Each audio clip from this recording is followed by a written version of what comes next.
And then empowering the team, very, very important. Team estimate, team does the delivery, team.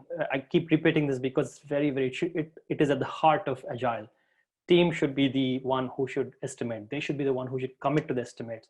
They should be the one who should deliver. They should be the one who owns the whole process of the workflow, right? So team empowerment is very, very fundamental. I think the reason why Agile was successful was because of two things: team empowerment, customer engagement. There's two aspects that made really fantastic contribution to the success of Agile methods.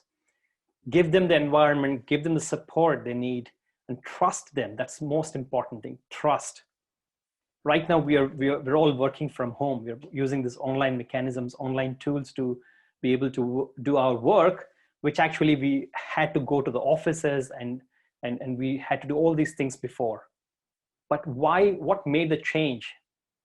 Obviously, there's a lot of other factors, other external factors that businesses and companies had to take this decision of letting people work from home. But then they had this trust factor now, right? Because you're productive, you're still productive, you're doing as much work, or if not as much, you could have done even better work, more work as you were doing before. But still, there is that trust factor which is developing slowly but surely in the companies, in the senior management, about their employees, how they're delivering work even when they're working from home. So now it's going to stay. That's what people are saying, that this online learning, online delivery, online interactions, coming together online, having discussions online, and working from home this is going to be the norm. There's a new norm, as I say, and there's a new normal that we all need to understand. And what is at the heart of this? It's the trust. It's the trust that you are able to deliver, and then that's the mutual trust that would help us deliver continuously. Engaging conversations, very important. Again, you're not really a stone. You're actually being told something, and then you ask the question back. How do you think this works? If you want this item to be shown on the page for the e-commerce website, if you want to show this item details, how do you want to show that? Can you just draw me a quick look and feel? Can you, on the back of the paper, I can draw something, and then that would again ignite some conversations amongst the team. If you want to achieve that, it's not possible. We've got the code, we need to tweak it. We've got it in a database. We need to pull that photo here. So what is happening here is the conversations among the team members. You're trying to engage in some meaningful conversations. Before, in the waterfall, it's not like that. You're being told to do something. They sit in the corner, the desk, and they go along with and code something and deliver after some time.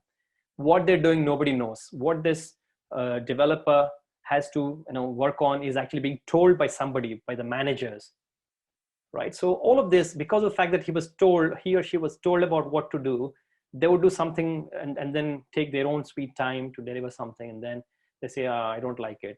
So there's not much of trust there. There was not much of engagement of leadership, real leadership coming in from the team. But with Agile, again, that's the beauty of Agile. It's actually trying to encourage conversations and communications better amongst the team. It's not just face-to-face, even having multiple teams onto the board.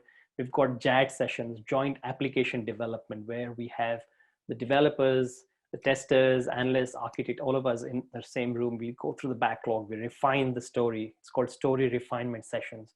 So I do all these kind of things to make sure that we all understand the essence of what is to be done. Again, working software, very, very fundamental to Agile.